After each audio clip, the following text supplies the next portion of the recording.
Días, queridos, vamos a continuar ya casi para dar fin a estudios sobre la histeria con el último capítulo escrito por el doctor Sigmund Freud por allá por 1985. Se me olvidó cambiar el fondo de pantalla. Eh, digo, sin más, capítulo número 3 de el título de Sigmund Freud en estudios sobre la histeria, sobre la psicoterapia de la histeria. Ajá. Dice el doctor. En el capítulo que precede hemos expuesto con toda claridad las dificultades de nuestra técnica. Antes de continuar, en la descripción encontrarán el capítulo pasado y yo creo que todos los estudios, ajá, tanto en ediciones Amorortu, permítanme un segundo, miren, a ver si se ve, ediciones Amorortu, ajá, son libros verdes. Miren, ah, ahí está. Es un verde oscuro. Ajá. Ediciones Amorror, tú ya lo tenemos estudiado. Estudio sobre la histeria completo. Y esta es una de muchas versiones que existen en México de esta traducción que estamos viendo por Luis López Ballesteros. Ambos estudios sobre la histeria completos en la descripción de este video. Ajá. Y además. Aquí hablando de nuestra técnica, estas palabras con las que empieza el tercer y último capítulo, dice, o mejor dicho, cabe señalar que no está hablando Freud de psicoanálisis, está hablando de la técnica, digamos, transitoria entre la neurología, la medicina propiamente, y el psicoanálisis. Estamos hablando aquí del método catártico, un método que era específicamente a través de la hipnosis. Ajá. Los pacientes no recordaban la historia de sus enfermedades, de sus síntomas, pues entonces Freud, bajo la influencia de Charcot, llega con Breuer y le dice, ¿y qué tal si los hipnotizamos? Y entonces buscamos la anamnesis, el recuerdo, la memoria de esas enfermedades, de esos síntomas que ellos curiosamente no recuerdan. Ajá, dice el texto. Ahora bien, habiendo agrupado en él todas las que nos han suscitado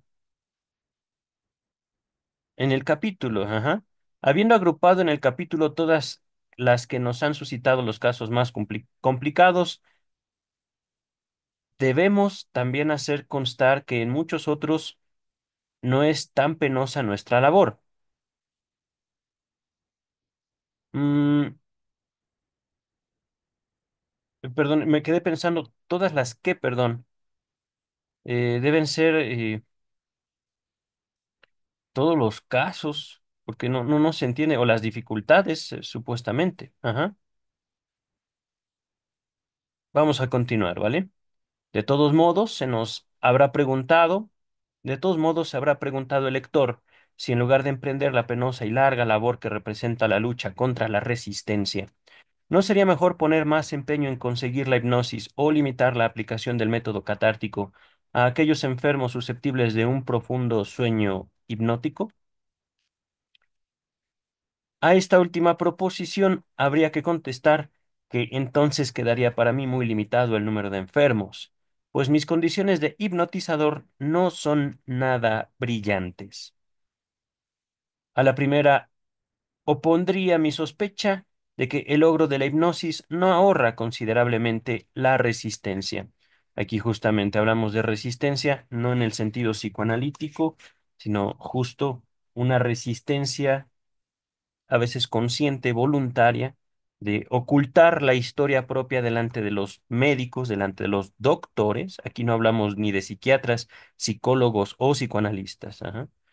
Aquí hablamos de una resistencia, digamos, voluntaria o involuntaria. Ajá.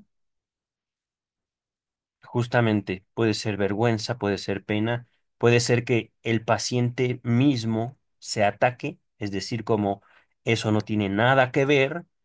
Eso no tiene ninguna relación con, ajá, conmigo, mi historia, etcétera. Ajá. Cuando digo eso, justo refiero a ese trayecto del recuerdo a la asociación libre. Ajá. Vamos a continuar. Mi experiencia sobre este extremo es singularmente limitada, razón por lo cual no puedo convertir tal sospecha en una afirmación, pero sí puedo decir que cuando he llevado a cabo una cura catártica, utilizando la hipnosis en lugar de la concentración, no he comprobado simplificación alguna de mi labor. Hace poco he dado fin a tal tratamiento, en cuyo curso logré la curación de una parálisis histérica de las piernas. La paciente entraba durante el análisis en un estado psíquico muy diferente del de vigilia y caracterizado desde el punto de vista somático, es decir, corporal, por el hecho de serle imposible abrir los ojos o levantarse antes que yo le ordenase despertar. Y, sin embargo, en cuyo caso, en ningún caso, he tenido que luchar contra una mayor resistencia, con alguien con los ojos cerrados. Ajá. Alguien que al parecer solo se levanta hasta que él le ordena. Imagínense eso. Al parecer, ella estaba muy sometida y al mismo tiempo tenía mucha resistencia en hablar. Ajá. Por mi parte, no le di valor alguno a aquellas manifestaciones somáticas, corporales, los síntomas físicos, ajá, que al final de los 10 meses, a través de los cuales se prolongó el tratamiento, resultaban casi imperceptibles. El estado en que entraba esta paciente durante nuestra labor no influyó para nada en la facultad de recordar lo inconsciente ni en la peculiarísima relación personal del médico con el enfermo, o del enfermo con el médico, perdón, propia de de toda curación catártica. En el historial de EMI-DN, se los dejo en la descripción. Bueno, está dentro de los estudios sobre la histeria, ¿vale? Hemos descrito que de una cura catártica realizada en un profundo estado de sonambulismo. Hemos descrito un ejemplo de una cura catártica realizada en un profundo estado de sonambulismo, en el cual apenas si existió alguna resistencia. Pero ha de tenerse en cuenta que este sujeto no me comunicó nada que le fuera penoso confesar, nada que no hubiera podido decirme, igualmente en estado de vigilia, en cuanto el trato conmigo le hubiera inspirado alguna confianza y estimación. Además, era este mi primer ensayo de la terapia catártica, y no penetré hasta las causas efectivas de la enfermedad, idénticas seguramente a las que determinaron las recaídas posteriores al tratamiento. Pero la única vez que por casualidad la invité a reproducir una reminiscencia, un recuerdo, en la que intervenía un elemento erótico, mostró una resistencia y una insinceridad, digamos una necesidad de mentir, de ocultar, equivalentes a las de cualquiera de mis enfermas posteriores, tratadas sin recurrir al estado de sonambulismo. Aquí se está comparando el sonambulismo con la hipnosis, que hasta cierto punto tiene razón de ser. Ajá. Podemos entonces ubicar a la hipnosis entre el estado de vigilia, el de estar despierto, y el dormir, el soñar. Ajá. La hipnosis queda como por en medio. Y por supuesto, entre la hipnosis y el estado de vigilia, el estado alerta, la asociación libre. Ajá. Es un estado, ya para alguien que ha estado en análisis, en el cual uno puede entrar y salir, digamos, a voluntad entre la asociación libre y la alerta, pues uno deja, digamos, salir lo inconsciente y salir a través de la palabra. Ajá. Ahorita vamos a continuar. En el historial clínico de este sujeto, he hablado ya de su resistencia durante el estado hipnótico a otras sugestiones y mandatos. El valor de la hipnosis para la simplificación del tratamiento catártico se me ha hecho, sobre todo, dudoso, al lado de una completa obediencia en todo otro orden de cosas, hallándose la sujeto en un profundo estado de sonambulismo. Otro caso de este género es el de una muchacha que rompió su paraguas contra las losas de la calle, comunicado en el primer tercio del presente trabajo. Por lo demás, confieso que me satisfizo comprobar esta circunstancia, pues era necesaria a mi teoría la resistencia de una relación cuantitativa de intensidad, ajá. También en lo psíquico, entre la causa y el efecto. Mm, es decir, dado que yo siento algo muy intenso, termino rompiendo algo mío, posiblemente, no me acuerdo bien si el paraguas era de ella, pero yo no entiendo por qué. Ajá. Puede ser que a partir de una, un desplazamiento de la intensidad afectiva tenga algunas manifestaciones, ya sea psíquicas, es decir, una resistencia, o físicas. Aquí lo que se me ocurre ligar este hecho, romper el paraguas, ajá, con un accidente y por lo tanto con psicopatología de la vida cotidiana de Sigmund Freud. Ajá. Se las dejo en la descripción. Ese texto no lo hemos alcanzado en la traducción López Ballesteros, pero ya lo tenemos en Ediciones Amorortu. Ajá. Continuamos. En la exposición que antecede, hemos hecho resaltar en primer término la idea de la resistencia. Hemos mostrado cómo en el curso de la labor terapéutica llegamos a la concepción de que la histeria nace por la represión de una representación o idea intolerable, realizada a impulso de los motivos de la defensa. Es decir, yo tengo una idea, pero por alguna razón, esa idea, ese deseo, me resulta chocante, razón por la cual yo tengo la necesidad de no pensar en eso. Ajá. Dice el texto, perdurando la representación como huella anémica poco intensa y siendo utilizado el afecto que se le ha arrebatado como, perdón, para una manifestación o una inervación corporal o somática. Ajá. Así pues, la representación adquiriría carácter patógeno, convirtiéndose en causa de síntomas patológicos a consecuencia precisamente de su represión. Antes de continuar, queridas, queridos, estamos hablando, y recuerden, no de que, ay, no, pues se me antoja un chocolate, pero tengo más bien como apatía, no quiero salir, el sol está muy fuerte, no, mejor lo dejo. Es algo eso como trivial a, por ejemplo, estar estudiando y de repente, ¡pum! No, eso no. Qué horrible, no. Y empezar, digamos, como a combatir algo en nuestro interior. Ajá.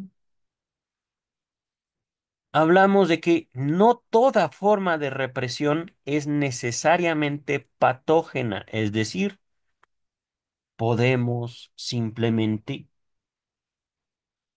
a veces pelear contra nuestros propios pensamientos con cierto éxito y sin pagar demasiadas consecuencias. Sin embargo, cuando aquí dice la huella anémica, la representación, el deseo es muy intenso, entonces la lucha contra un deseo intenso va justamente manifestándose en cómo el yo, la identidad, el aparato anímico, va, digamos, contrayéndose, va comiéndose a sí mismo, de manera considerable. Y el punto es que ahorita la comparación de comer está mal hecha en el sentido que no es una devoración, no es simplemente a un, ah, no, ahorita no, sino ah, una lucha intensa, justamente tan intensa como la fuerza de ese deseo. Ajá. Vamos a continuar. Aquellas histerias que muestran este mecanismo pueden, pues, calificarse de histerias de defensa. Ahora bien, Breuer y yo, o Breuer y yo, hemos hablado repetidas veces de otras dos clases de histeria a las cuales aplicamos los nombres de histeria hipnoide e histeria de retención. La histeria hipnoide fue la primera que surgió en nuestro campo visual. Su mejor ejemplo es el caso de Anna O, investigado por Breuer, el cual ha adscrito a esta histeria un mecanismo esencialmente distinto del de la defensa por medio de la conversión. Antes de continuar, primera observación. Curiosamente, en esta traducción que revisamos, los traductores se dedican específicamente a la contribución de Freud a los estudios sobre la histeria. Ajá.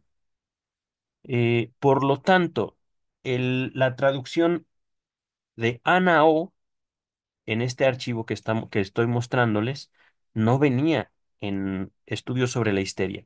Sin embargo, como les digo, los estudios sobre la histeria de Edición Amor-Ortu, que ya los tenemos estudiados, ahí sí viene el caso completo de Ana O. ¿Qué pasaba en el caso de Ana O? Breuer hablaba o Breuer describía como si Ana O se autohipnotizara. Así, pum, con los ojos abiertos y todo. De repente entraba, perdón, en un estado como de aislamiento, ensimismamiento, y hacía o decía cosas que después ella no reconocía. Ajá.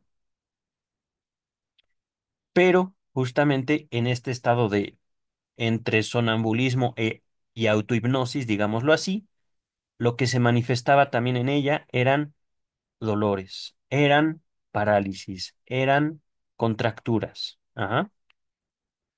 Vamos a continuar. En ella se halla patógena la representación por el hecho de haber surgido en ocasión de un especial estado psíquico, circunstancia que la hace permanecer desde un principio exterior al yo.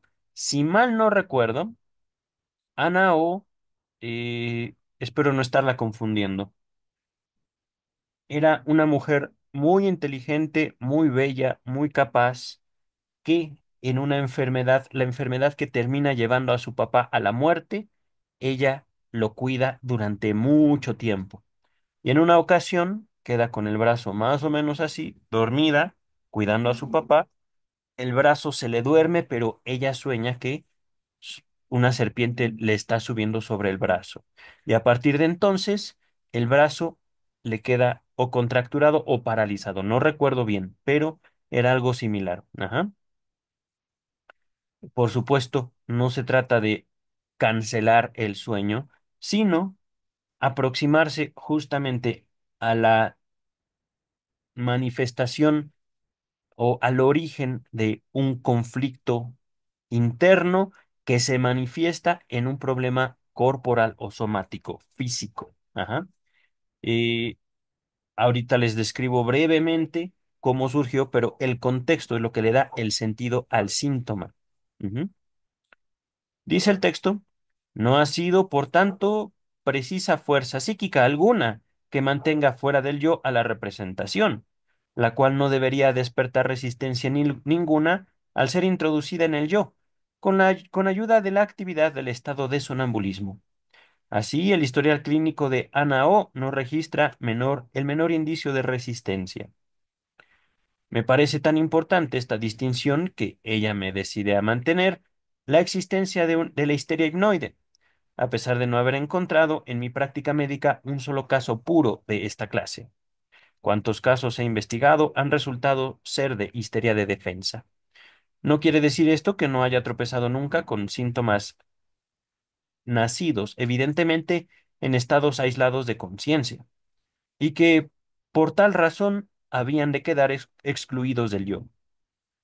Esta circunstancia se ha dado también en algunos de los casos por mí examinados, pero siempre que se me ha presentado, he podido comprobar que el estado denominado hipnoide debía su aislamiento al hecho de basarse en un grupo psíquico previamente separado o disociado por la defensa.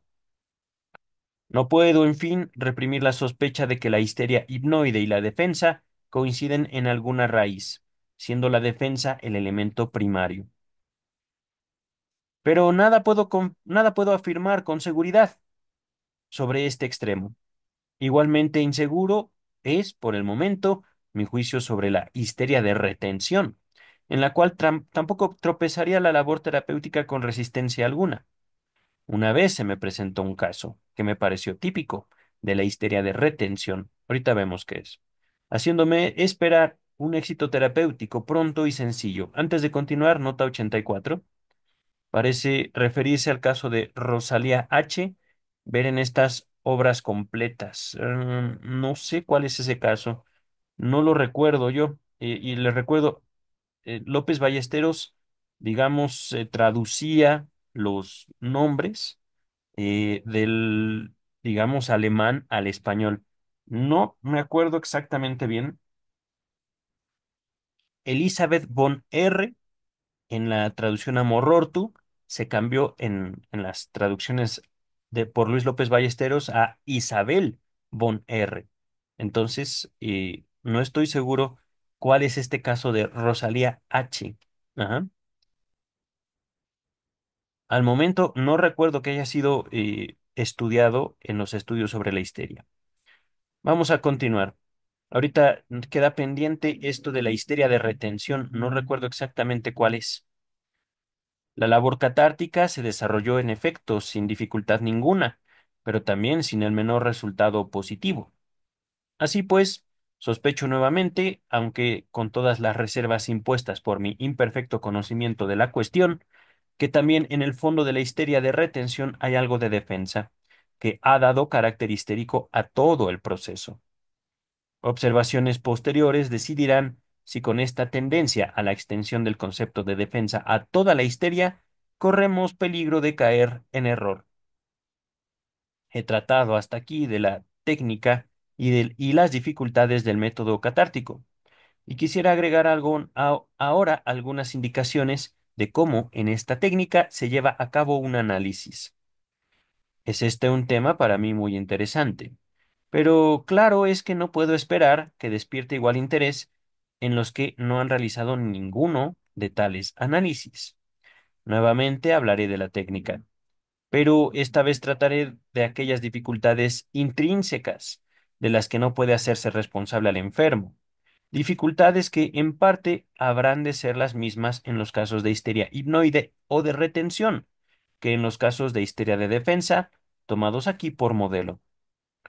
Al iniciar esta última parte de mi exposición, lo hago con la esperanza de que las singularidades o particularidades psíquicas que aquí vamos a revelar puedan tener algún día cierto valor como materia prima para una dinámica de las representaciones. Es decir, aquí Freud buscaba algo acerca de la naturaleza de las representaciones que posteriormente le serviría a él para escribir la interpretación de los sueños. Ajá. Se las dejo en la descripción. Les recuerdo, esas nada más por eh, Ediciones Amorortu. Todavía no llegamos a ellas en López Ballestero, pero ya lo haremos. La primera y más intensa impresión que tal análisis nos causa es, sin duda alguna, la de comprobar que el material psíquico patógeno o que da a luz a una enfermedad, que aparentemente ha sido olvidado, no hallándose a disposición del yo, ni desempeñando papel alguno en la memoria ni en la asociación, se encuentra, sin embargo, dispuesto y en perfecto orden. No se trata sino de suprimir las resistencias que cierran el camino hasta él. Logrado esto, se hace consciente, como cualquier otro complejo de representaciones. Cada una de las representaciones patógenas tiene con las demás y con otras no patógenas, con frecuencia recordadas, enlaces diversos que se establecieron a su tiempo y que quedaron conservados en la memoria. El material psíquico patógeno parece pertenecer a una inteligencia equivalente a la del VU normal, el VU. Aquí debe haber un error.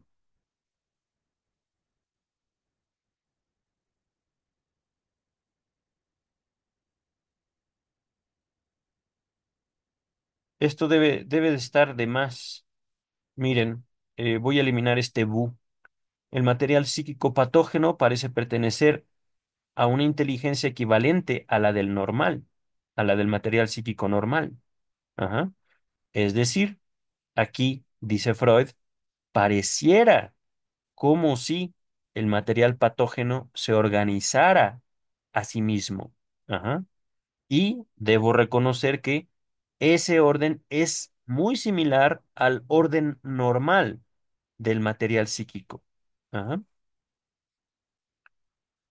A veces, esta apariencia de una segunda personalidad llega casi a imponérsenos como una realidad innegable. No queremos entrar a examinar por el momento si esta impresión responde efectivamente a un hecho real, o si lo que hacemos es transferir a la época de la enfermedad la ordenación que nos muestra el material psíquico, después de lograda la solución del caso. De todos modos, como mejor podemos describir la experiencia lograda en estos análisis, es colocándonos en el punto de vista que, una vez llegados al fin de nuestra labor, adoptamos para revisarla. La cuestión no es casi nunca tan sencilla como se ha presentado para determinados casos. Por ejemplo, para el de un síntoma histérico nacido en un único gran trauma.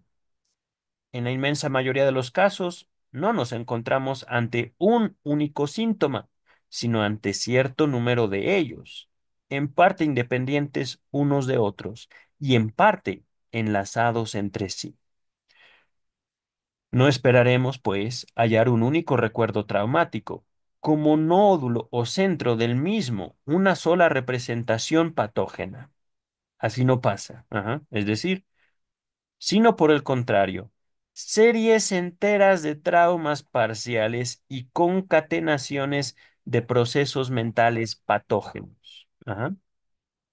Es que miren, poco a poco lo de patógeno va tomando una dimensión distinta. Podríamos decir, es que patógeno quiere decir enfermizo y por lo tanto malo. No. Patógeno, digamos, ahorita lo podemos también entender como un contrapeso. Ajá.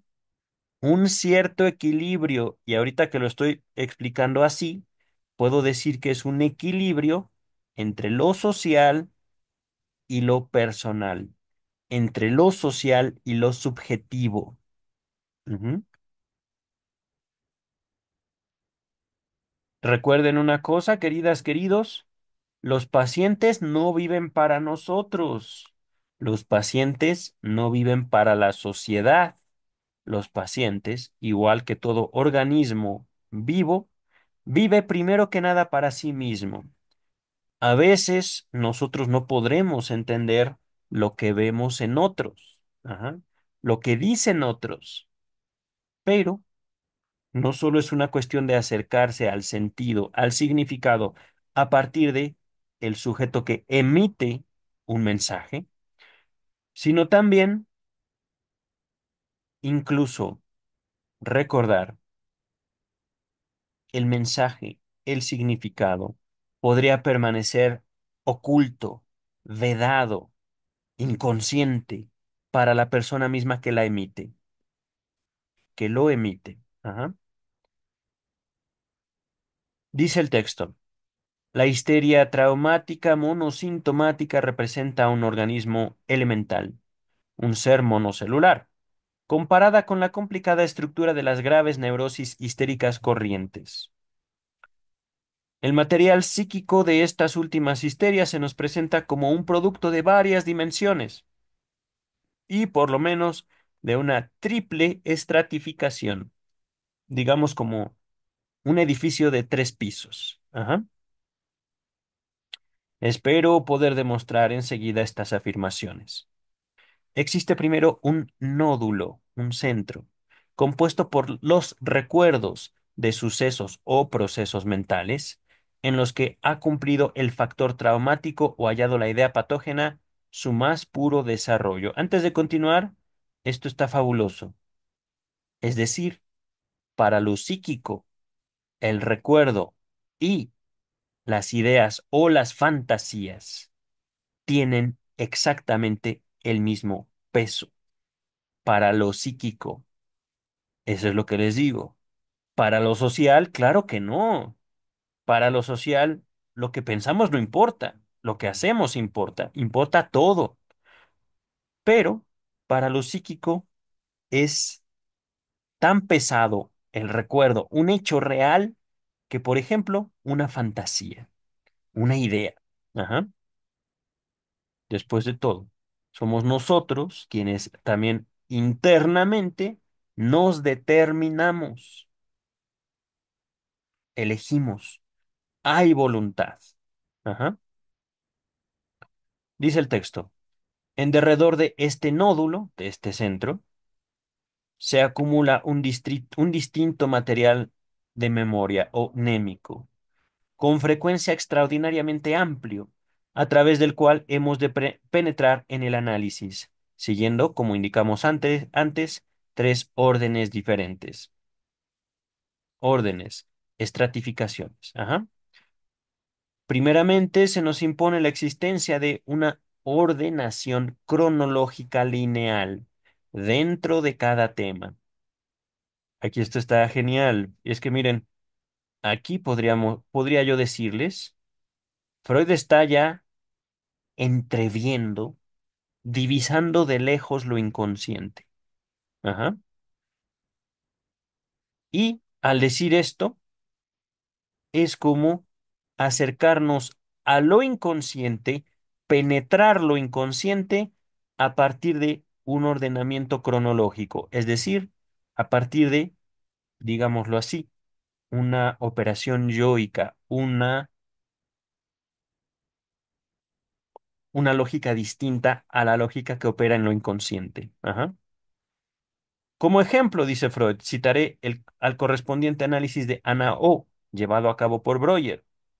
El tema era aquí el de quedarse sorda o no oír, diferenciado conforme a 7 distintas condiciones, cada una de las cuales encabezaba un grupo de 10 a 100 recuerdos cronológicamente ordenados. Parecía estar revisando un archivo, manteniendo el más minucioso orden. Es lo que les digo. Y esto era lo que hacía una sola paciente. Es decir, aquí hay que reconocer también cómo Ana O contribuyó muchísimo a no solo estudios sobre la histeria, sino al psicoanálisis y a la inmortalidad de Freud. Y él no fue su doctor. Ahí radica la genialidad de Freud, la de que un amigo le expone el caso, él lo estudia, nunca la trató, hasta donde yo sé, y termina obteniendo los principios de la histeria, la neurosis, posteriormente los sueños y luego la mente humana. Dice el texto. Ah, aquí me quedé. Parecía estar revisando un archivo manteniendo el más minucioso orden. También en el análisis de mi paciente, Emmy de N, o conocida en la Standard Edition como Emmy von N, y en general, en todo análisis de este orden, parecen tales inventarios de recuerdos, entre comillas, que surgen siempre en un orden cronológico, tan infaliblemente seguro como la serie de los días de la semana o de los nombres de los meses en el pensamiento del hombre psíquicamente normal, y dificultan la labor analítica por su particularidad de intervenir en la reproducción, en la reproducción el orden de su nacimiento. Repito, eh, en todo análisis de este orden aparecen tales inventarios de recuerdo que surgen siempre en un orden cronológico tan infaliblemente seguro como la serie de los días de la semana o los nombres de los meses en el pensamiento del hombre psíquico normal, psíquicamente normal, y dificultan la labor analítica por su particularidad de invertir, es decir, presentar al revés, en la reproducción el orden de su nacimiento. Primero, el suceso más próximo y reciente del inventario emerge como cubierta del mismo, es decir, primero el contexto, luego lo importante. Y el final queda formado por aquella impresión con la cual empezó realmente la serie.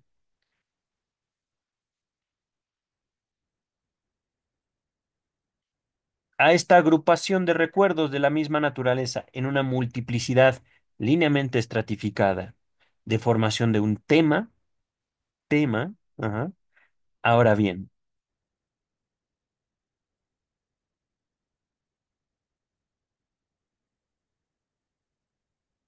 a ver otra vez.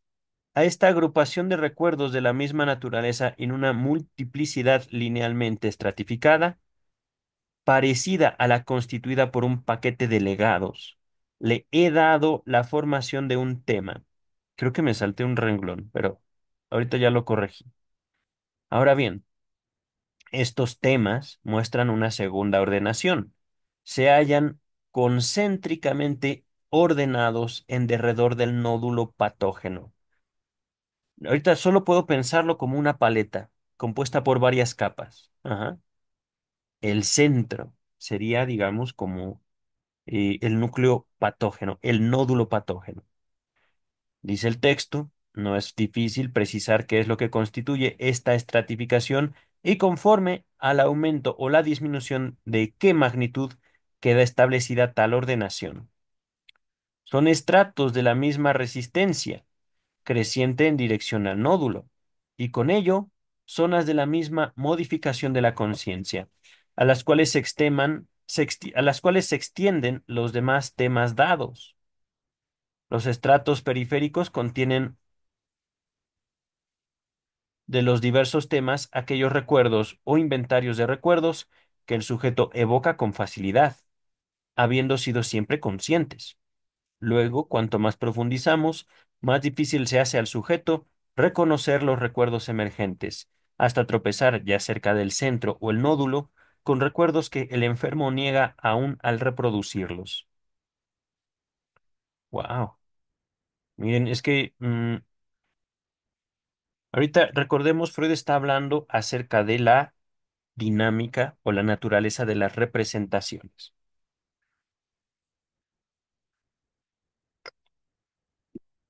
Justo estas representaciones que podemos también tomar como ideas, deseos, fantasías, todo contenido mental.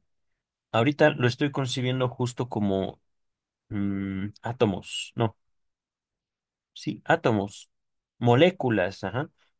Aquí no estoy bien familiarizado con la química, cómo las moléculas se conforman por átomos, me parece. Ajá. Y los átomos por subpartículas, hasta donde tengo entendido.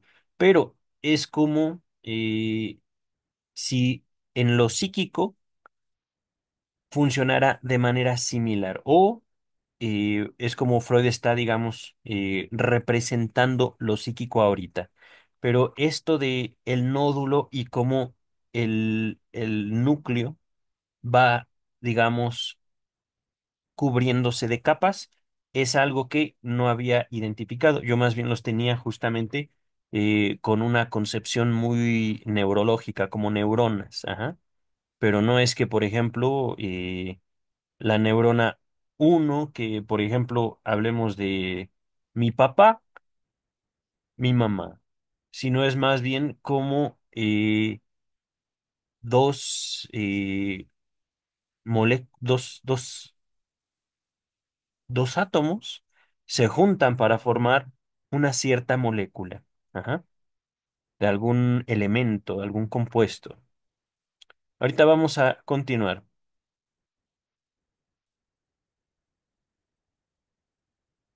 No es difícil precisar qué es lo que constituye esta estratificación conforme al aumento o la disminución de qué y conforme al aumento o la disminución de qué magnitud queda establecida la ordenación. Son estratos de la misma resistencia, creciente en dirección al nódulo, y con ello zonas de la misma modificación de la conciencia, a las cuales se extienden los demás temas dados.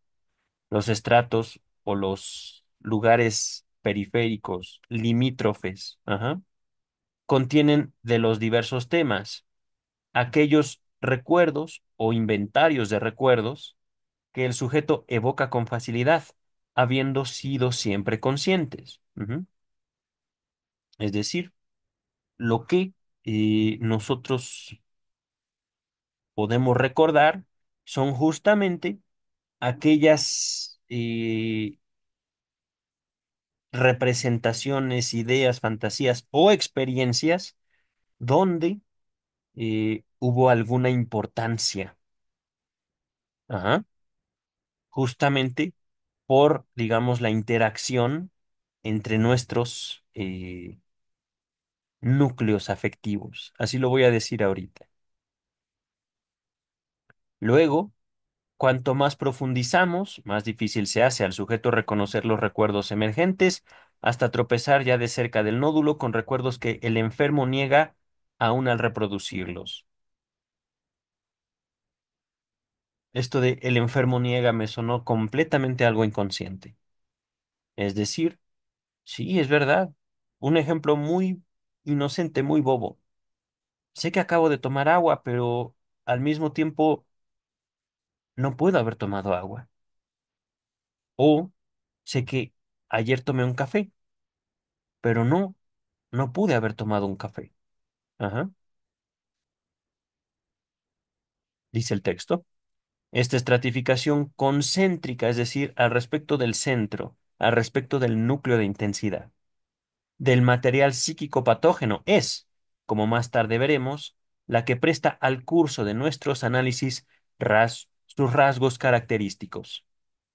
Hemos de mencionar todavía una tercera clase de ordenación, que es la esencial, y aquella sobre la cual resulta más difícil hablar en términos generales. Es esta la ordenación conforme al contenido ideológico, el enlace por medio de los hilos lógicos que llegan hasta el nódulo, y con múltiples cambios, no, perdón, enlace al que en cada caso puede corresponder un camino especial, irregular, y con múltiples cambios de dirección. Esta ordenación posee un carácter dinámico, es decir, digamos como cambiante, ajá, en contraposición del morfológico de las cuales dos estratificaciones antes mencionadas. A ver, no, estoy leyendo mal. Estoy trabajando textos psicoanalíticos, no solo este, sino otros, y ahorita esto es cierta resistencia mía al texto, ¿vale? Lo inconsciente mío manifestándose. Esta ordenación posee un carácter dinámico en oposición o en contraposición del morfológico de las otras dos estratificaciones antes mencionadas. Es un esquema espacial. En un esquema espacial habrían de representarse estas últimas por líneas rectas o curvas.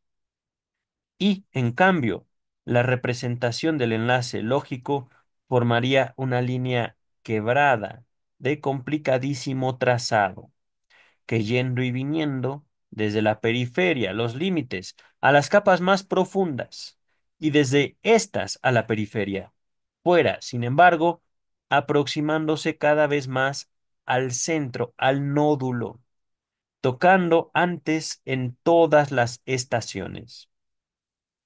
Sería pues una línea en zigzag, análoga a la que trazamos sobre el tablero de ajedrez en la solución de los problemas denominados saltos de caballo, o más exactamente aún, el enlace lógico constituiría un sistema de líneas convergentes y presentaría focos en los que irían a reunirse dos o más hilos, que a partir de ellos continuarían unidos, desembocando en el nódulo varios hilos independientes unos de otros o unidos por caminos laterales. Resulta así el hecho singular de que cada síntoma aparece con gran frecuencia múltiplemente determinado o sobredeterminado. Miren, esto lo podemos entender. Las cosas son como son, no por una, sino por muchas razones. Obedecen a muchas funciones. La mente, aunque tiene, digamos, como cosas que no podemos entender, se sostiene a sí misma. Podemos entenderlo así. Ujú.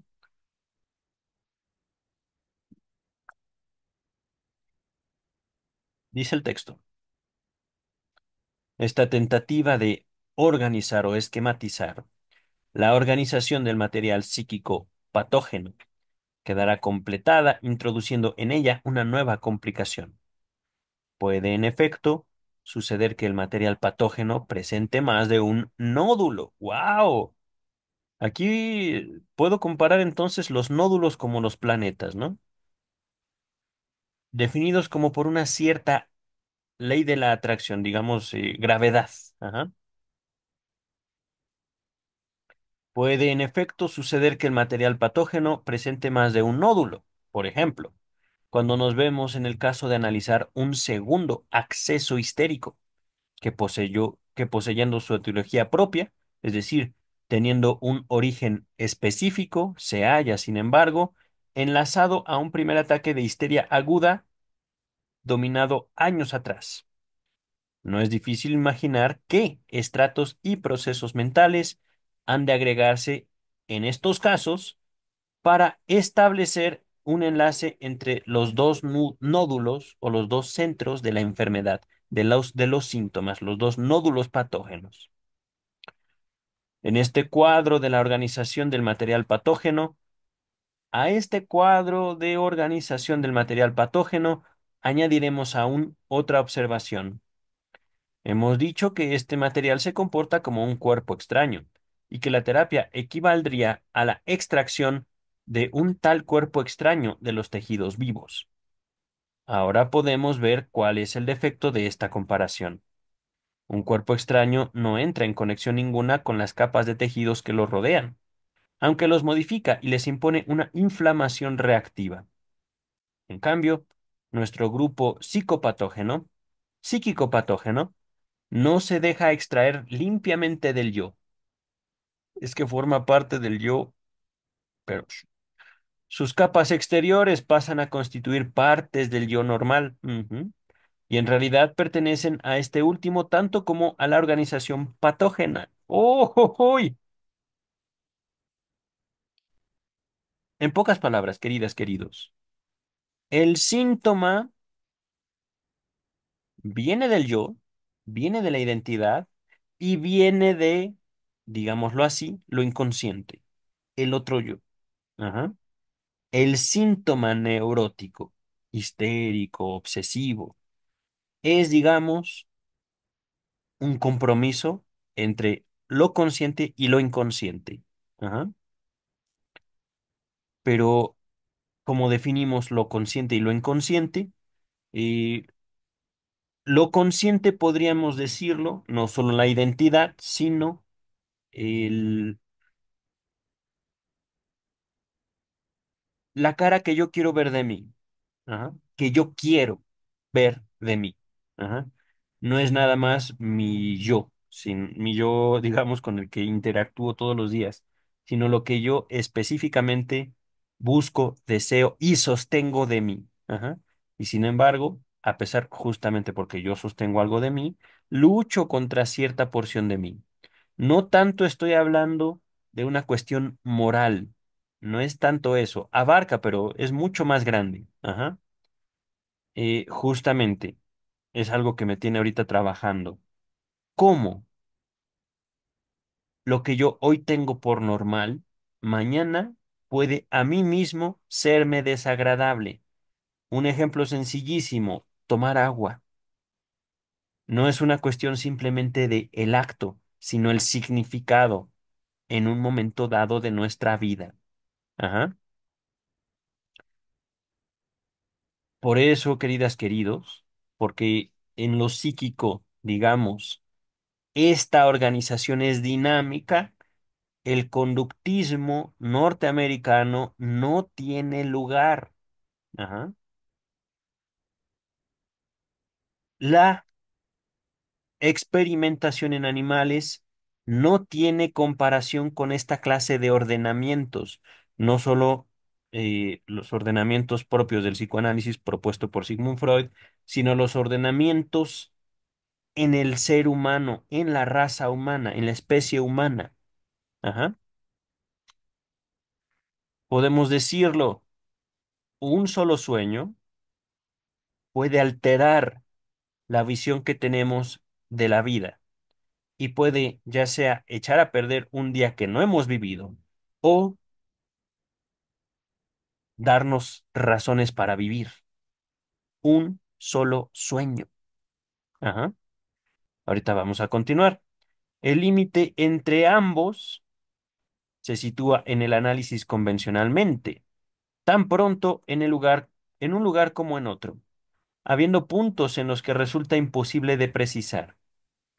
Las capas interiores se separan del yo cada vez más, sin que se haga visible el límite del yo patógeno. Aquí estoy cambiando el texto, ¿vale? El límite de jo patógeno. No, pues sí. O puede ser también el límite de lo patógeno. Puede ser el yo o el lo. Ajá. La organización patógena no se conduce, pues, realmente como un cuerpo extraño, sino más bien como un infiltrado. Es decir, forma parte del yo, pero de vez en cuando forma parte de esa otra organización que luego el doctor Freud nombraría como lo inconsciente. Es que ese es el punto, queridas, queridos. Lo inconsciente es esa parte viva de nosotros que nosotros a veces no queremos atender. Y no la queremos atender porque esa intensidad, si nosotros la dejamos pasar a lo social, puede atentar en contra de un orden que nos ha costado mucho trabajo, no solo como individuos, sino como sociedad. Ajá. Un pequeñísimo ejemplo, supongamos, tienen ganas de una cerveza y se toman la cerveza, pero sin saber, sin proponérselo, ya se tomaron dos, tres, cuatro, ya están ebrios, suben ustedes a su coche y no se han dado cuenta de cómo, sin pensarlo, sin desearlo, se han puesto en un peligro. Ajá.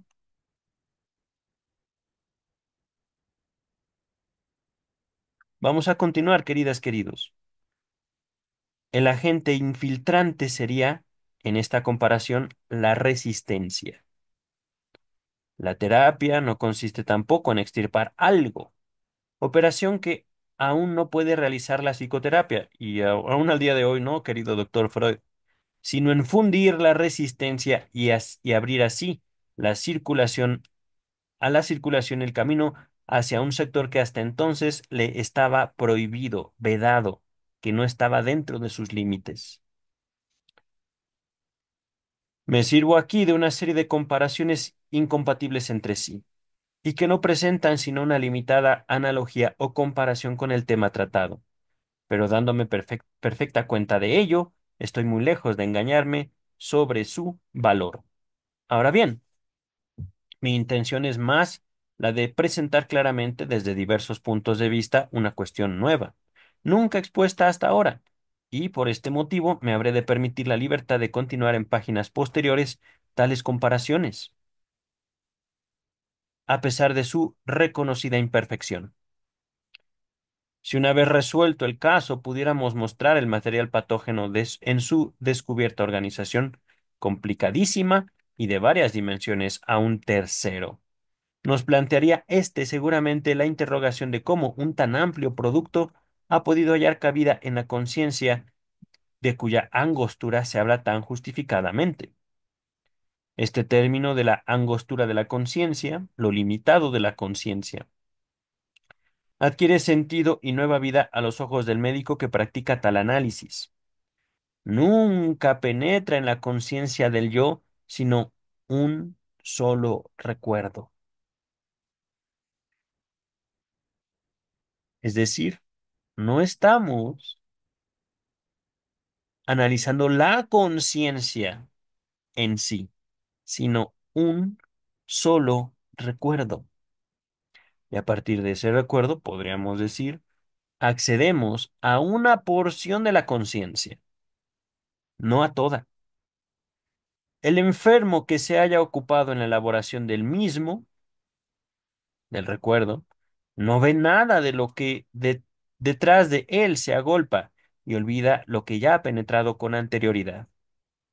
Cuando el vencimiento de este recuerdo patógeno tropieza con dificultades, por ejemplo, cuando el enfermo mantiene su resistencia contra él y quiere reprimirlo y mutilarlo, queda interceptado el paso e interrumpida la labor.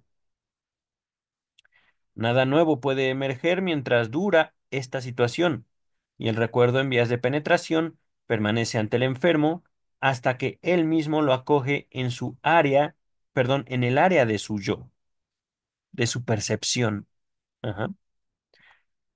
Toda la amplia masa que forma el material patógeno tiene así que ir filtrándose a través de este desfiladero, llegando, por tanto, en fragmentos a la conciencia.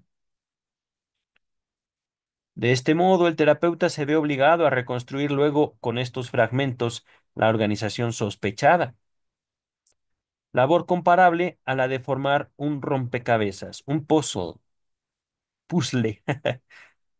rompecabezas, ¿vale? Porque si vamos a traducir, traduzcamos todo. Que eso es algo que al menos ahorita no me he encontrado. No, bueno, brevísimo comentario. A veces la dificultad de leer a Freud es que escribe en alemán con a veces palabras en latín, frases en español, italiano o inglés. Al momento no se nos ha presentado y ojalá este traductor no haga lo mismo que Luis Echeverry y la edición es Amorortu. Muy fieles al texto, pero a veces imposible de leer. Continuamos. Al comenzar un análisis en el que esperamos hallar tal organización del material patógeno, debemos tener en cuenta que es totalmente inútil penetrar directamente en el nódulo de la organización patógena. Aunque llegáramos a adivinarla, no sabría el enfermo qué hacer con la explicación que le proporcionásemos, ni produciría en él tal explicación modificación psíquica alguna. Es que, queridas, queridos,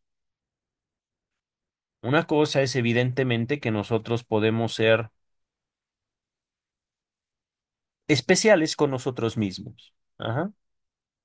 Y otra cosa es que esa separación de la cual podemos argumentar por algo inconsciente, un yo que no soy yo, un algo mío que yo no quiero reconocer. Ajá. Pensamientos, deseos, fantasías, vivencias, afectos. Ajá.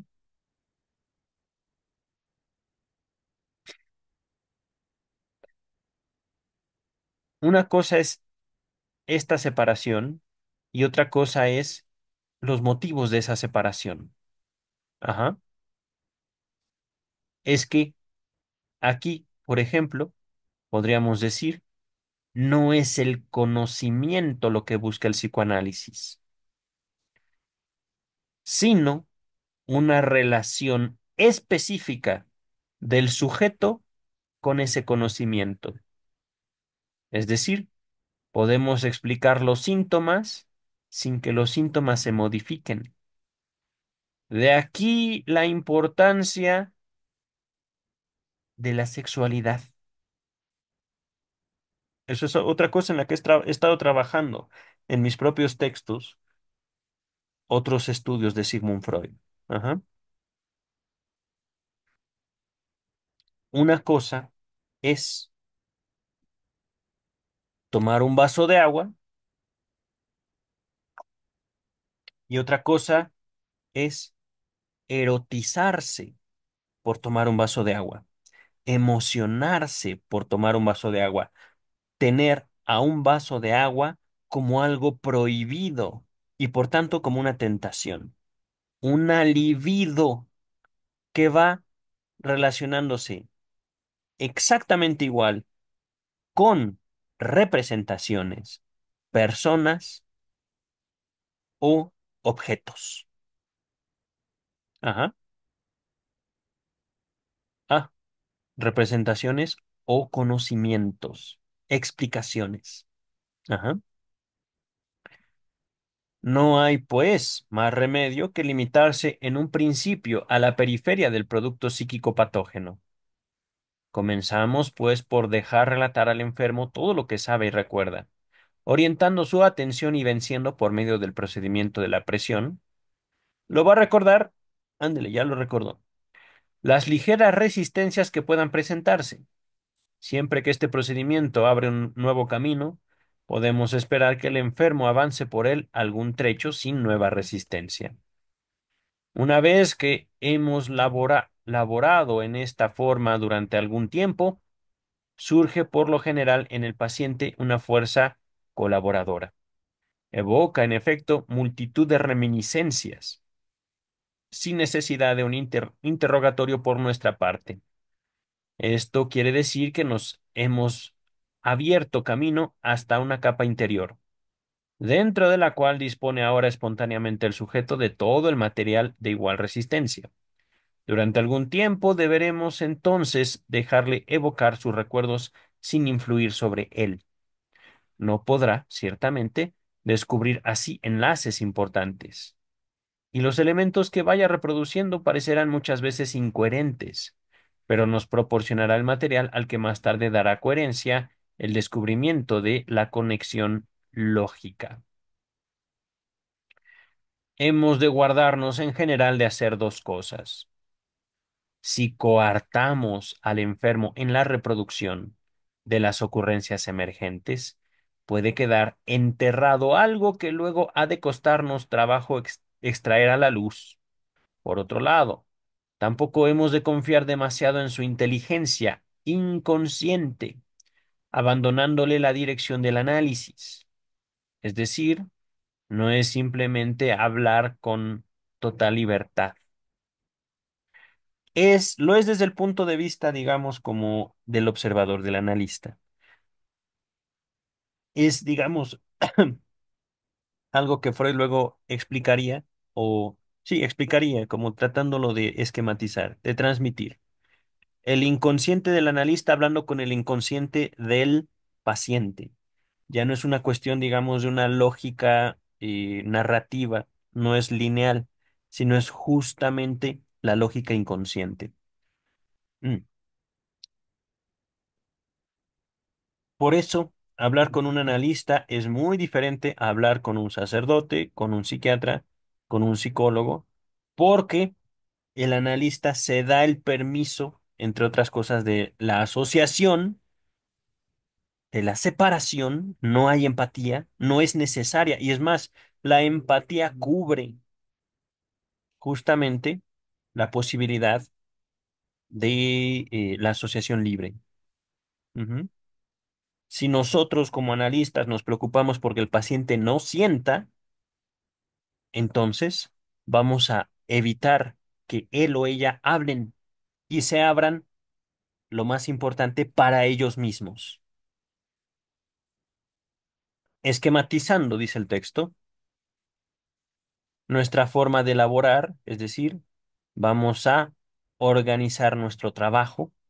Podríamos quizá decir que tomamos a nuestro cargo la penetración a los estratos interiores, la penetración en dirección radial, es decir, hacia el centro, y dejamos al enfermo la labor periférica, es decir, nosotros apuntamos al nódulo, mientras que sabemos que los pacientes procuran evitar el nódulo, vienen y van, se quedan, digamos, poco a poco yendo hacia el centro, pero dudan, a veces regresan, van, vienen, ajá, van o vienen, ajá. La penetración se lleva a cabo venciendo la resistencia en la forma antes indicada. Sin embargo, hemos de realizar aún previamente una labor distinta. Tenemos, en efecto, que hacernos con una parte del hilo lógico, sin cuya guía no podemos abrigar esperanza alguna de penetrar en el interior. No debemos tampoco confiar en que las libres manifestaciones del enfermo, o sea, el material correspondiente a los estratos más superficiales, revelen al analítico el lugar del que parte el camino hacia el interior. Esto es, cuál es el punto al que vienen a enlazarse los procesos mentales buscados. Por el contrario, queda este extremo cuidadosamente encubierto. La exposición del enfermo parece completa y segura sin conexiones ni apoyos de ningún género. Al principio nos encontramos ante ella, como ante un muro que tapa por completo la vista y no deja sospechar lo que al otro lado pueda haber. Pero cuando consideramos críticamente la exposición, que sin trabajo ni consideración ni considerable resistencia hemos obtenido del enfermo, descubrimos siempre en ella lagunas y defectos justamente porque no buscamos llenar los vacíos. Cuando encontramos podemos decirlo, un defecto lógico, una laguna argumental, un trayecto en el cual nosotros no podemos seguir el hilo de la narrativa o del pensamiento, preguntamos. En unos puntos aparece visiblemente interrumpido el curso lógico y disimulada la solución de continuidad por un remiendo cualquiera. En otros puntos tropezamos con un motivo que no hubiera sido tal para un hombre normal. El enfermo no quiere reconocer estas lagunas cuando le llamamos la atención sobre ellas. Y miren, queridas, queridos, aquí podríamos argumentar algo que ciertamente el analista no se toma a él como normal, pero ya después podríamos decir todo es analizable. Ajá, todo. Y es más, eso es justamente un psicoanálisis. La búsqueda, digámoslo así, la penetración infinita. Infinita, es decir, buscamos sobre todo, cuestionamos acerca de todo, dudamos acerca de todo, o bien podemos decir, siempre perseguimos el conocimiento, el significado, no para nosotros, sino dentro de un mismo sujeto o sistema. Ujú. El enfermo no quiere reconocer estas lagunas cuando le llamamos la atención sobre ellas, pero el médico obra con acierto buscando detrás de estos puntos débiles el acceso a los estratos más profundos y esperando hallar aquí precisamente los hilos del enlace lógico. Así pues, decimos al enfermo, se equivoca usted. Eso no puede tener relación ninguna con lo demás de su relato. Tenemos que tropezar con algo distinto que va a ocurrírsele a usted ahora bajo la presión de mi mano. Aquí está la técnica de la presión sobre la mano, sobre la frente, mejor dicho. Pero eh, otra cosa que podemos decir es, ahí se miente, o ahí eso que dice usted no es lógico. Ajá. Eso que dice no es posible. Ajá. Es decir, buscar justamente el lugar de ellos, los pacientes, e incluso al analizar un sueño propio,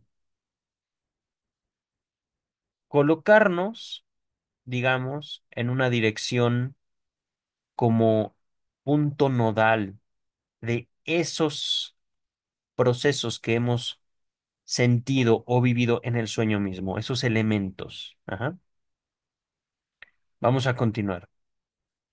Podemos, en efecto, exigir a los procesos mentales de un histérico, aunque se extienda hasta lo inconsciente, iguales concatenación lógica y motivación suficiente que a los de un hombre normal.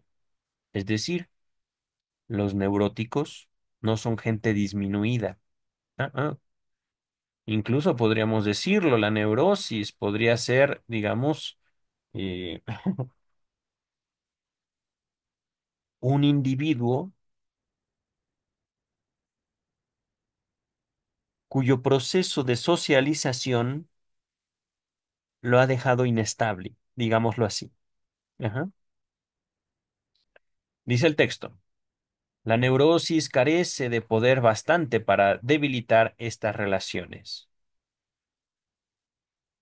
Si las concatenaciones, si los encadenamientos de ideas del neurótico y especialmente del histérico nos dan una impresión diferente y si en estos casos parece imposible explicar por condiciones únicamente psicológicas la relación de las intensidades de las diversas representaciones, ello no es sino una apariencia debida, como ya indicamos, a la existencia de motivos inconscientes ocultos. Así pues, siempre que tropezamos con una solución de continuidad en la coherencia o una motivación insuficiente, habremos de suponer existentes tales motivos. Es que miren, queridas, queridos, lo inconsciente justamente se hace inconsciente o lo hacemos inconsciente a partir de nosotros. Podemos decir, lo inconsciente se hace así como una manifestación de nuestra propia dinámica de deseos, dinámica de anhelos, frustraciones, etcétera. Ajá. Vamos a,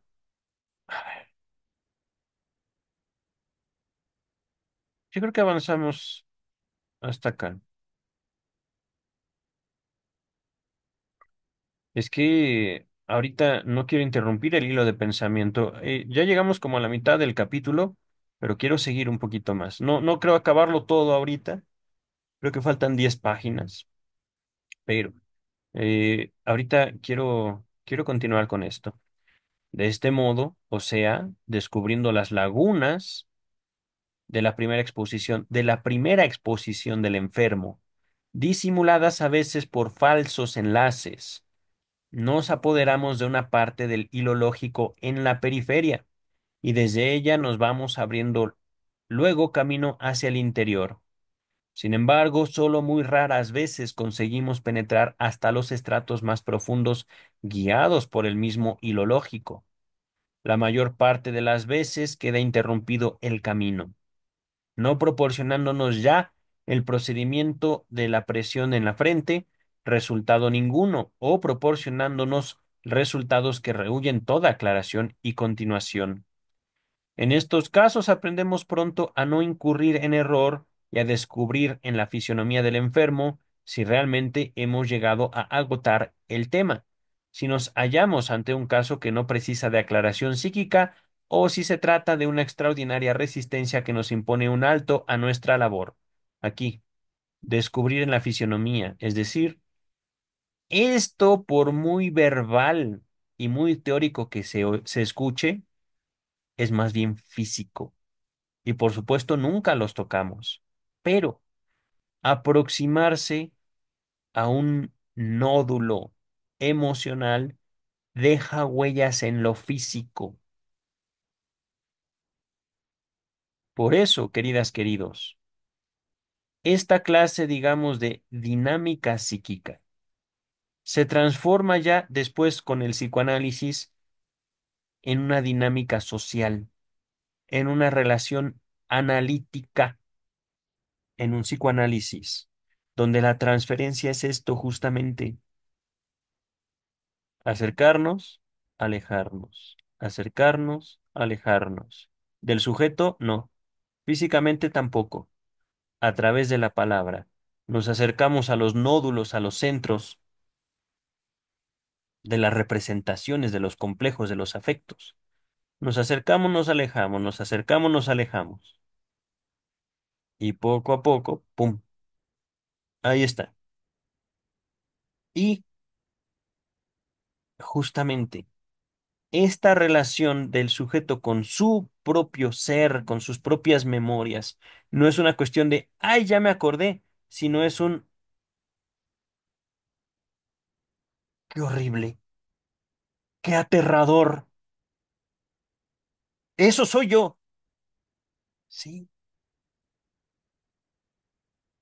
obviamente no se lo digo a mi analista, pero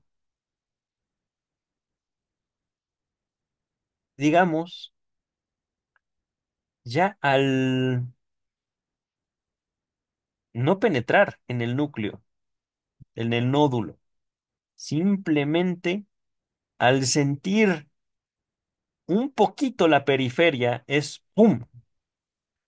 Casi como una cachetada física. Ajá, dice el texto. Tratándose de esto último, y cuando no logramos vencer en breve lapso tal resistencia, podemos pensar que hemos perseguido el hilo hasta un estrato por ahora impenetrable.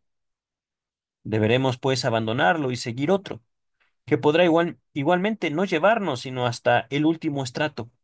Y una vez que hemos perseguido todos los hilos conductores a él, hallando así el punto de convergencia de unión, del que no pudimos pasar siguiendo un hilo aislado, podemos disponernos a atacar de nuevo la resistencia.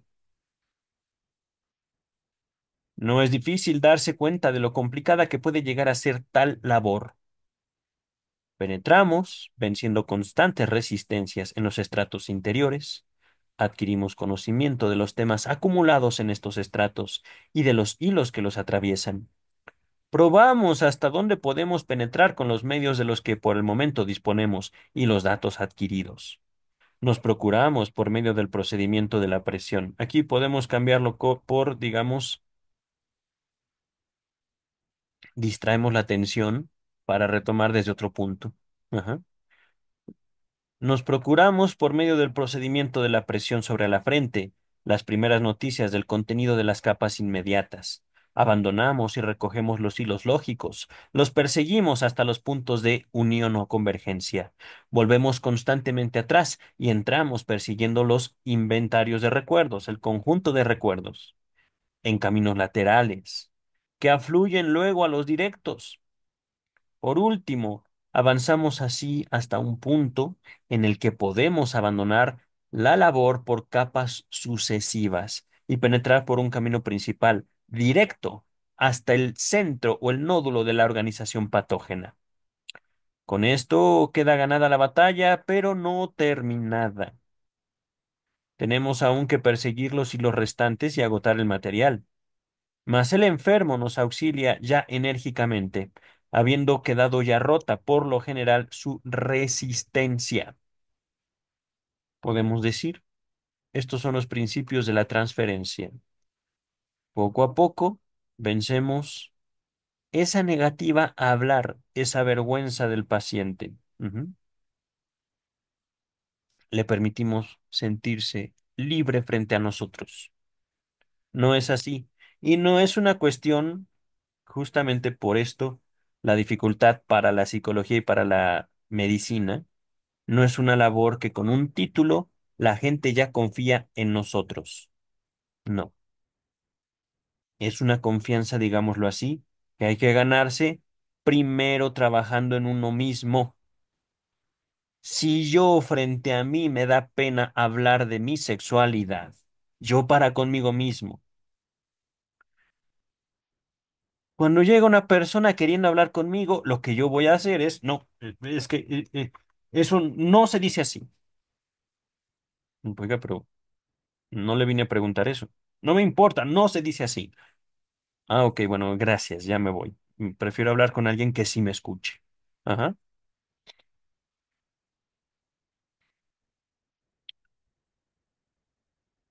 miren, yo creo que, a ver si terminamos aquí. No sé, ya me gustó. Quisiera seguir, aunque ya estamos como a 8 páginas de concluir, no lo voy a acabar ahorita. En estos estratos avanzados de la labor analítica es conveniente adivinar la conexión buscada y comunicársela al enfermo antes que el mismo análisis la descubra. Si acertamos, apresuraremos el curso del análisis, y si nuestra hipótesis es errónea, nos auxiliaría de todos modos, obligando al enfermo a tomar partido y arrancándole energías negativas, que delatarán un mejor conocimiento. No estoy tan seguro, querido doctor Freud, aquí. Creo que esto se modificaría radicalmente con su avance en la práctica y en la teoría. Pienso más bien que comunicar hipótesis puede ser valioso, y sin embargo, eh, forma, digamos, como parte de un experimento. Ajá.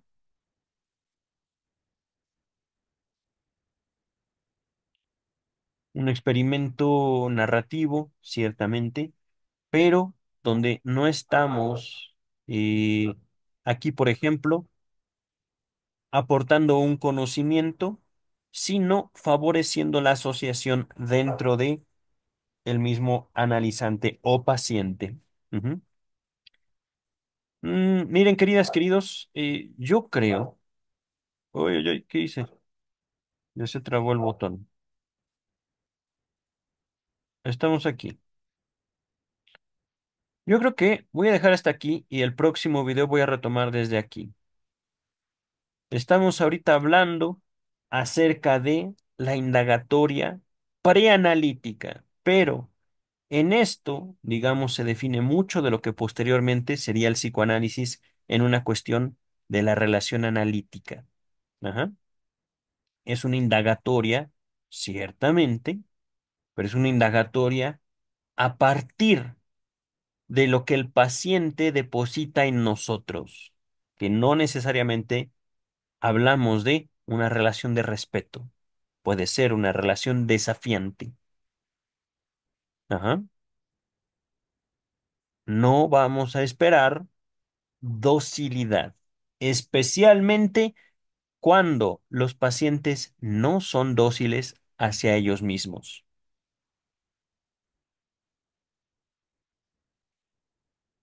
Entonces, retomaremos desde aquí para en el próximo video concluir, esto es lo que quería hacer, acá, 301. Es que si avanzo no me voy a detener y ya casi tengo que irme. Ajá. De hecho, ya nos falta muy poco. A partir de aquí faltan 9 páginas. Y contando que la última es creo que 1 o 2 párrafos, estamos ya casi por concluir. Ujú. Por eso ya no quiero avanzar también. Y pero créanme, ahorita suspendo la lectura con cierto dolor. Ni modo. A ver si puedo continuar mañana con este tema que me pareció muy relevante también para mis propias investigaciones, tanto en psicoanálisis como en derecho. ¿Vale? Queridas, queridos, nos vemos para el miércoles de Melanie Klein. Eh, Cuídense. Bye.